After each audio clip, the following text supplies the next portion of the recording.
Okay, let's be clear. This isn't just another market commentary. Think of this as a systemic risk assessment. We're treating the entire financial system like a crime scene because, frankly, the evidence suggests something has gone fundamentally, deeply wrong. The bond market, the thing that's supposed to be the bedrock of global finance, it's showing these deep structural cracks. Our investigation starts right now as we figure out why this silent killer is finally waking up. So let's set the scene. It's early February 2026. The screens are just a sea of red everywhere. Bitcoin has absolutely plunged, dropping below $80,000. Tech stocks are in a complete nosedive. The feeling in the air? It's pure fear. But this wasn't just another bad day on the market. No, this felt different. And right here, this is our first piece of evidence. $2.55 billion in just a matter of days. That's the amount of value that was just vaporized from the crypto markets alone. It's one of the biggest liquidation events we've ever seen. A number this big isn't just a market correction. No way. It's a symptom of a much, much deeper illness in the system. Now, the key here is the mechanism of the crime. You have to understand, this wasn't some slow, orderly sell-off. This was a brutal cascade of forced liquidations. It's a classic deleveraging event, right? You've got these over-leveraged traders getting totally wiped out, and that triggers this violent, unstoppable chain reaction. It tells you the system was already under some kind of extreme, hidden stress. So that brings us right to the central question of this whole investigation. Was this just a nasty but maybe even healthy market correction, or was it something more sinister? Was this violent deleveraging the first real victim of a silent systemic threat that's been building up for years? To find out, we have to find the trigger. All right, so we have our crime scene. Now we need to find the trigger. And our investigation shows that the fuse wasn't lit on Wall Street. Nope, it was lit in Washington, D.C., and the event itself was nothing short of a political earthquake. Just look at this timeline. The pieces fall into place with just chilling precision. On January 30th, President Trump nominates Kevin Warsh to be the next Fed chair. In the hours that follow, high-growth assets, things like Bitcoin and tech stocks, they start to completely collapse. And by the very next day, the 10-year Treasury yield, the so-called risk-free rate that underpins all of finance, spikes to an 18-month high. Come on, that is not a coincidence. You see, the market wasn't just reacting to a new person, it was reacting to a whole new reality.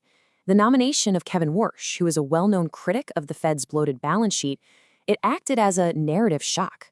It instantly and fundamentally changed the entire market's expectation of what the central bank was going to do next. And the market knew exactly what this meant. Quantitative tightening 2.0. This wasn't about fiddling with interest rates anymore.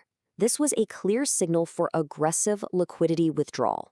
We're talking about the Fed actively selling bonds off its massive balance sheet, literally sucking cash out of the financial system. For a market that has been addicted to cheap money for over a decade, that is a terrifying prospect. And here's the forensic data from the event itself. Gold, down 9%. Silver collapsed by an incredible 26% in a single day. The US dollar strengthened because investors were just scrambling for cash. And crucially, long-term bond yields soared.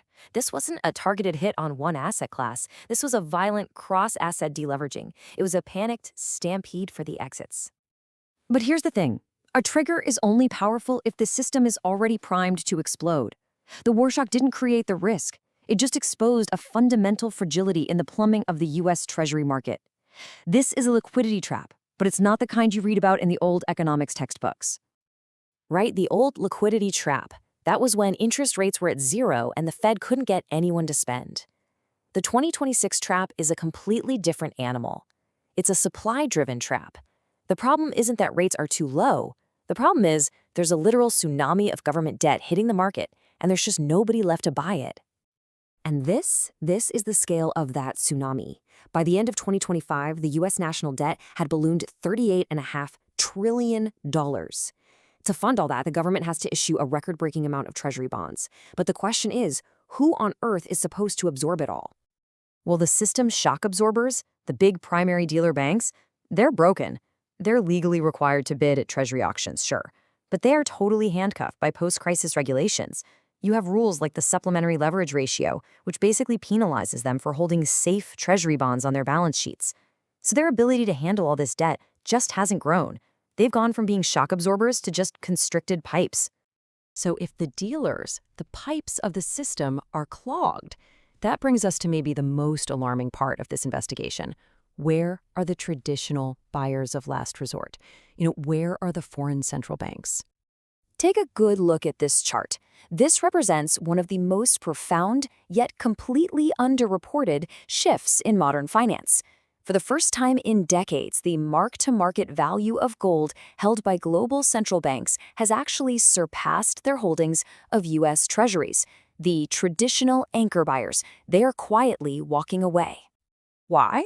Well, it's because the perception of U.S. debt has fundamentally changed.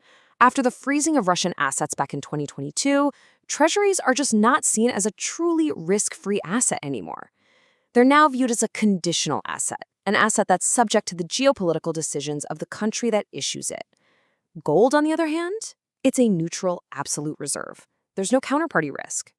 And this isn't just some fad, it's a structural strategy. You have key sovereign players, China, India, and others. They're actively diversifying away from the dollar, trying to hedge against inflation and U.S. fiscal dominance. This is a quiet retreat. It's a vote of no confidence that's not expressed in protests, but in cold, hard balance sheet allocations. So, the pipes are clogged, and the biggest sovereign buyers are heading for the exits. This matters directly to your equity portfolio. The bond market is the center of the financial system, and its yield acts like gravity. And right now, that gravity is getting much, much stronger. And this is the critical number, 4.8%. Our investigation found that when the 10-year Treasury yield crossed this exact threshold in early February, it was like an event horizon. It was the point of no return that triggered the automated flash crash in all those risk assets. And this slide really shows the inescapable math behind that crash. See, high-growth stocks, especially in the AI sector, they have what's called long equity duration. It just means their value is based on earnings expected way out in the future. As the risk-free rate goes up, the discount weight you apply to those future earnings also goes up.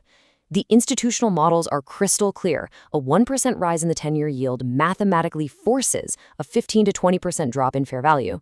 This isn't speculation. It's just arithmetic. And the damage isn't just contained to fancy tech stocks. The First Bank failure of 2026, First Independence Bank, wasn't some isolated event. It was a direct consequence of this bond market volatility. As yields rise, the value of all those bonds sitting on bank balance sheets falls, creating these massive unrealized losses that can literally wipe out a bank's capital overnight. So now, we arrive at the conclusion of our investigation. The evidence is on the table, the timeline is clear, and the motive has been established. The bond market, that silent killer, has delivered its verdict. So what have we learned? Here are the key takeaways. First, the threat of aggressive liquidity withdrawal, QT 2.0, that is now the #1 systemic risk. Second, the sovereign retreat into gold is a permanent structural shift. It's not temporary. Third, the banking crisis fueled by this bond duration risk is not over. It's just beginning. And finally, high-growth equity valuations are just fundamentally fragile and totally at the mercy of term premia. And today's findings connect directly to our larger ongoing investigation. We've already shown you how gold became the escape hatch and how we uncovered the structural rot in the petrodollar system. Today, we've identified the trigger for the 2026 crisis. It's the bond market itself. The bond vigilantes are back, and they're not shouting on TV. Their verdict is being delivered silently through rising yields. The great deleveraging of 2026 isn't some forecast anymore. It's here. It has begun. So the final question is your portfolio prepared for the gravity?